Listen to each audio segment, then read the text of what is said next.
안녕하십니까, 이산입니다. 앞서 약속드린 대로 윤 후보님의 한자 이름을 척자파자로 풀이를 해보겠습니다.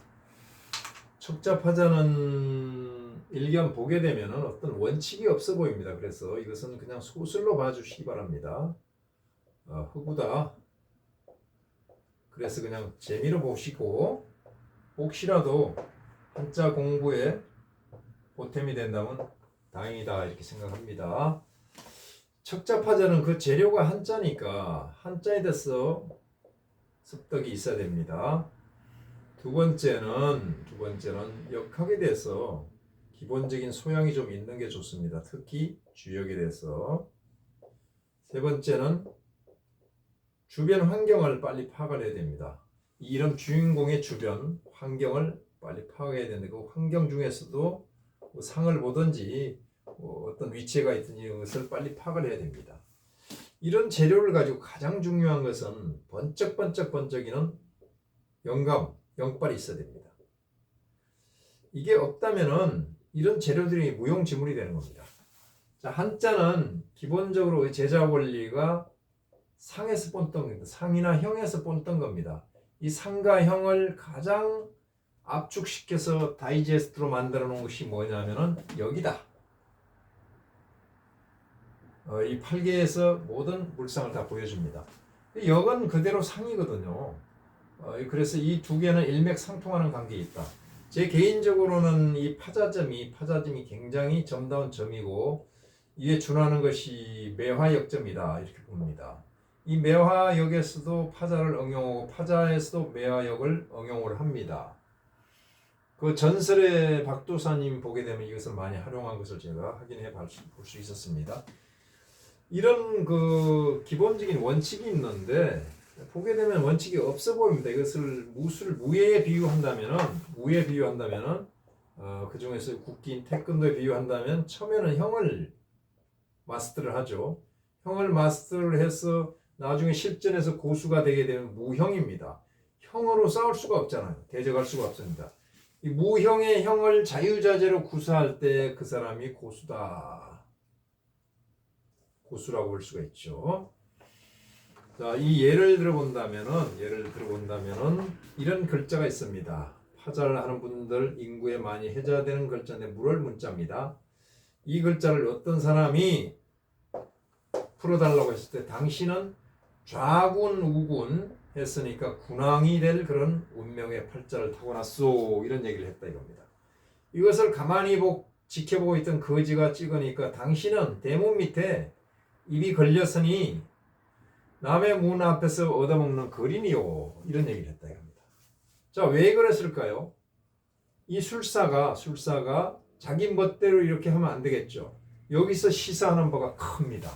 이 술사는 이미 환경 파악이 끝났다는 얘기입니다.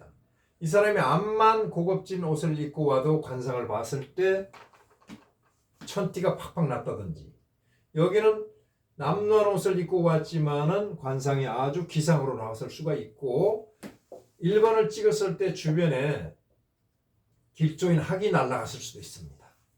2번을 찍었을 때 흉조인 까마귀가 짖던지 날아갔을 수도 있습니다. 이렇게 주변 환경에 따라서 자유자재로 구사하고 형이 없으면서도 무형의 형을 구사하는 것이 파자다. 이렇게 보여지고 서로는 좀 길었네요. 이름 풀이에 들어가면 이름에도 용신이 있습니다. 이런 얘기는 처음 들어봤을 겁니다. 이름 전체가 체라면 이 중에서 용신의 글자가 있는데 그것을 빨리 찾아내야 됩니다. 자, 상대 후보는 이 제자 명자죠. 이것은 성씨입니다. 성씨는 뭡니까? 시족이 쓰는 겁니다. 나만 쓰는 게 아닙니다. 제외시킵니다. 이것은 흑토자가 나오고 쇠금이 있네. 이것은 오행이 들어간 글자는 항열자일 가능성이 높습니다. 토생금을 하네요. 묘한 구조로 되어 있습니다. 자, 이것도 제외시킵니다. 이것은 뭡니까? 집안의 성이니까 작은 성씨다. 이렇게 볼 수가 있습니다. 이것은 뭡니까? 시족이 있으니까 큰 성이다. 큰 성씨다. 이렇게 볼 수가 있습니다. 그렇다면 이것이 온전한 나의 이름입니다. 내 집안에서 제자를 쓰는 형들이 이런 이름을 쓰는 분이 실제로 있었죠. 성도 있을 수 있잖아요. 또 우도 있을 수 있고. 그러면 집에서 부를 때 어른들이 부를 때는 선아, 명아 이렇게 부를 거란 말이에요. 여기도 마찬가지로 현자를 쓸 수 석현이도 있고 석퇴도 있고 석재도 있고 석우도 있을 거다 이겁니다. 그렇다면 이 이름이 온전한 자기 이름이니까 이 이름에서 많은 것을 시사한다. 이것이 바로 이름 용신이다. 자, 이렇게 보고 하나하나 파자를 해 나가 보면요. 윤자에서 1번 열십자가 하나 나옵니다. 열십자는 소명을 뜻합니다. 소명. 그 다음에 삼지창이 하나 있네요. 삼지창은 뭡니까? 도구입니다. 도구를 들고 소명을 실현하기 위해서 나온 사람들이 많을 것이다. 이 집안에. 자, 두 번째 부정적으로는 이 시자가 나오죠. 이건 시체를 뜻합니다. 그 다음에 이것은 좌측을 뜻합니다. 좌. 만약에 좌양자 했다면은 부정적인 그런 결과가 올 것이다. 자, 세 번째. 이 윤자는 말입니다. 이렇게 생겼는데 이 꼬리를 잘라서 옆에다 붙이면 밭전자가 나오는데 이것은 우주를 뜻합니다. 우주 속에 있으니까 이 성이 계속 발전을 하겠다. 자, 네 번째는 이 윤자를 또 이렇게 보면 축자 파자에서는 핵수를 지우기도 하고 갖다 붙인다고 했는데 임금 왕자가 나오네. 그 왕의 척근에 항상 이 성씨 출신들이 있겠다. 왕후도 있고 신하들도 있었다는 것을 조선조에서 확인할 수가 있고 실제로 윤보선 대통령도 있었다. 이렇게 풀이가 가능합니다. 그 다음에 이 석자를 보게 되면 이 세금자와 시울리자 바뀔 역자로 나오는데요. 쇠가 쉽게 바뀐다. 그래서 물러. 물은 새는 주석이야. 그래서 주석 석자가 되고 납도 이런 거에 해당이 된다 이렇게 보는데 그 쇠의 본질은 변함이 없으니까 외유 내강이다. 이렇게 볼 수가 있습니다. 자, 이 글자는 변화를 뜻합니다. 변화. 자, 이런 글자가 이름에서 변화가 삶에서 많이 있는데 이런 경우는 발령이 많이 나가지고 지방으로 가게 되고 그 결과 이사를 많이 합니다. 실제로 이 글자가 들어가 있는 사람들은 이사를 자주 하는 것을 목도하게 됩니다. 이 검자는요, 이 검자는 이런 글자, 사람 인자가 아닙니다. 이 글자는 바로 매산자의 상형 문자고 여기서 이것은 뭐냐면 좌옥 우옥. 산에서 옥을 캐놨으니 이게 단단하고 쇠하고 돌과 같다. 이 왕자는 옥자는 또 8팔자입니다. 이 점투개가 8팔자고 이것은 뭡니까? 임금 왕자가 나오네요. 이 8개를 연구한 주 문왕의 전생 기운을 갖고 나왔다. 이렇게 볼 수 있는데 이 무는 뭡니까? 무는 강이라 무는 유하다, 부드럽다. 겉으로 보기는 굉장히 부드러워 보인다. 이렇게 볼 수가 있죠. 이 왕자는 말입니다. 하늘과 땅과 사람 사이를 관통하는 하늘의 대행 역할을 하는 그런 사람이다. 왕은 하늘의 대행자다. 이렇게 봐야 되겠죠. 자, 그 다음에 이 역자는 날일자에 말물자가 있습니다. 말물자는 뭐뭐 하지 마라. 부정어입니다. 부정어. 광명천재 태양 밑에서는 하지 말아야 될 일들이 많아. 그래서 공명정대함을 뜻합니다.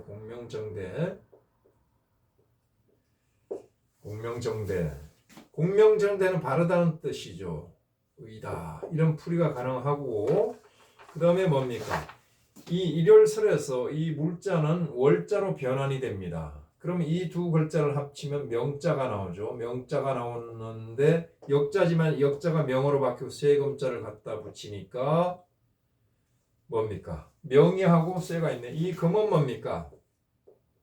쇠로 만든 게 금입니다. 칼입니다. 이 칼은 뭡니까? 칼을 휘두르는 금입니다. 금사입니다. 금사 혹은 군인입니다. 군인 또는 경찰 출신들이 많이 있습니다. 사주 격이 낮으면 어떻게 됩니까? 대장장이가 대장간 운영하는 사람이 될 수도 있겠다.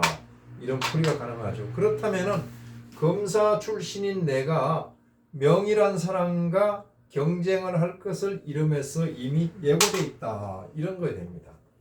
그럼 명은 또 뭡니까? 명은 이것은 해가 뜨면 달이 지고 달이 뜨면 해가 지니까 이것은 변화입니다.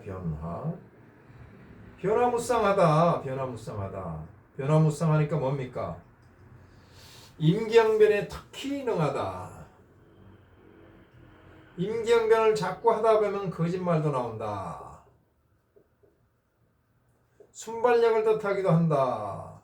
이것을 대표하는 명리적인 십성은 뭐냐면 편인입니다. 편인. 편인의 천적은 뭔가요? 재성이죠. 재성. 재성은 뭐예요? 부인이죠. 부인이고 또 뭡니까? 여성 유권자입니다. 이 여성 유권자와 부인은 제에 해당되니까 이 코드를 활용하게 되면 편인을 제압할 수 있다. 이길 수 있다. 성기를 잡을 수 있다. 이런 거죠. 이미 부인을 건드렸더니 이 부인 사주를 제가 봤는데 바로 고슴도치 혹은 지뢰밭 사주, 거북선 사주입니다. 여기 건드리면 반격이 상당히 거세고 오히려 손해보게 돼 있습니다. 지뢰입니다. 지뢰를 밟았다 이렇게 보시면 됩니다. 자, 여성 유권자들이 가장 싫어하는 게 뭡니까? 여성은 약자죠. 약자. 약자가 가장 싫어하는 것은 뭡니까? 욕설입니다. 욕설. 욕도 일종의 폭력이 되겠죠. 폭력. 그 다음에 약자는 거짓을 싫어합니다. 이 코드가 굉장히 중요한 코드가 돼서 여성 유권자에게 어필을 해 나가야만이 성기를 잡을 수 있다. 이것을 보여주고 있다. 자, 이번에는 이름에서 진짜 용신에 해당되는 열자를 풀어보자. 그냥 이 열자는 깃벌 열자인데 왜 깃벌 열자이고? 태니까 태는 소녀거든요. 소녀. 소녀들은 깔깔 잘 웃잖아요. 깃벌 열자. 이 열자 때문에 부친에게 많이 혼났을 겁니다. 열자는 마음심자와 서방태자로 구성되어 있습니다. 이 마음심자는 일심동체가 일심이고 반면에 부정적인 의미로는 이름에서 심란합니다. 근데 여기다 비수를 꽂으면 필성, 반드시 뭔가 이루고 말겠다는 의지가 대단합니다. 그래서 이것을 뭐라고 합니까? 초지일간하는 이름이다. 초지일간. 결심이 흩어지면 어떻게 될까요? 비수가 뽑히면 심란해집니다. 그런데 이 내 마음이 어디로 가냐? 태가 있다. 태는 뭡니까? 주역으로서 태계입니다. 태계는 여기 엄이 있는데 이것은 엄은 소녀를 뜻합니다. 내 마음이 소녀에게 가 있네요. 내가 소녀와 인연이 있다는 것을 뜻하니까 뭡니까? 이것은 곧 나이 어린 부인과 인연이 있음을 암시하고 있다. 이렇게 볼 수가 있고 이 태를 물상으로 만드는 이렇게 생겼는데 위에가 터졌으니 이게 술잔입니다. 술잔. 이런 그 글자가 이름에 있게 되면 애주가가 될 가능성이 높습니다. 애주가. 내 마음이 술잔에 가 있고 내 마음에 소녀에 가 있으니까 그림이 대충 나온다 이겁니다. 자, 이렇게 풀이가 가능하고 이 태자를 또 파자를 하게 되면은 사방 팔방에 형이 있다. 형은 집안의 형제지만 밖에 나가면 동료를 뜻하기도 한데 이것은 우군이 될 수도 있고 적군이 될 수가 있다. 우군 속에 적군이 있고 적군 속에 우군이 있다. 우군이 된 것을 명리용어는 덕비이제라고 하는 덕비이제. 동료로 인해서 이득을 취한다. 적군이 되는 것은 군급쟁제라고 합니다. 무리를 이룬 경쟁자들이 이권을 놓고 쟁탈전을 벌인다. 이런 뜻입니다. 그런데 이 형자를 파자해보면은 입구자와 어진 사람인 발자가 나옵니다. 이것은 활기차게 움직이는 모습을 보여주고 있습니다. 이것을 두 개를 그리면 발발이 되죠. 그래서 발발입니다. 발발이가 나오죠. 발발이면서 입을 놀리니까 입을 싸게 놀리는 동료가 내 캠프에 있을 것이다. 이 입을 잘 활용해야 됩니다. 입은 뭡니까? 구설이죠. 구설을 조심해야 되겠고요. 그 다음에 뭡니까? 언론이죠. 언론.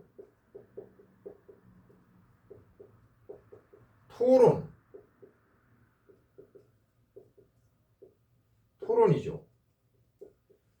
전부 입구자가 들어갔다 이겁니다. 입을 잘 다스려야 되고 내 형제 중에서 입을 잘 다스려서 발발거리는 입을 좀 잘 다스려서 날리게 되면 굉장히 좋은 결과가 오는데 이 입구자가 어디서 왔어요?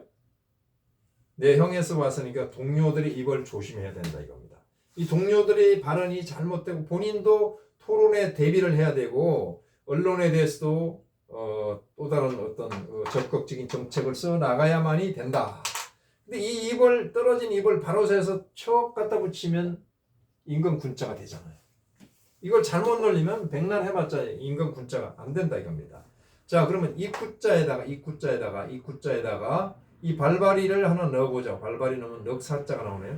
넉사자는 부정적으로는 이 사자를 뜻하기도 합니다. 한국어로서는 어떻게 발음이 똑같네요. 사방에서 나의 어떤 신체를 노리는 사람이 있을 수 있는데 그때는 팔방에서 호위병으로 방어를 하라. 사방의 적군은 팔방에서 경호원이 방어를 해야 되니까 반드시 8명의 경호원이 있으면 좋겠다. 이렇게 풀이가 되고, 그러면 4와 8의 글자에 주시해서 봐야 됩니다. 4월 8일이 문제가 되고 항상요. 그 다음에 8월 4일도 중요합니다. 그 다음에 8과 4를 합치게 되면은 12가 12일도 주시하고, 이거 단수 만들면 3이 나오는데 이런 글자도 주시해서 봐야 된다. 주의해야 될 날짜들이다. 자, 그래서 이 파자를 제가 풀어봤는데 완전 소설이죠. 뻥입니다. 제 컨셉이 뭐냐면은 초창기 이 개구라 사주였습니다.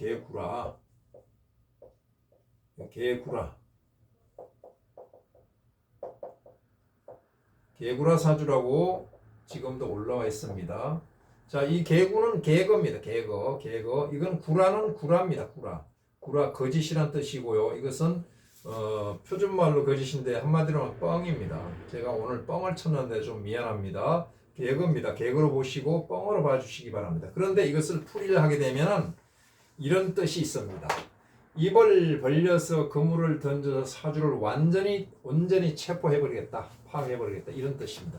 다음 시간엔 부인 김건희 여사님 사주를 한번 풀어보겠습니다. 이 사주가요 아주 독특한 사주인데요.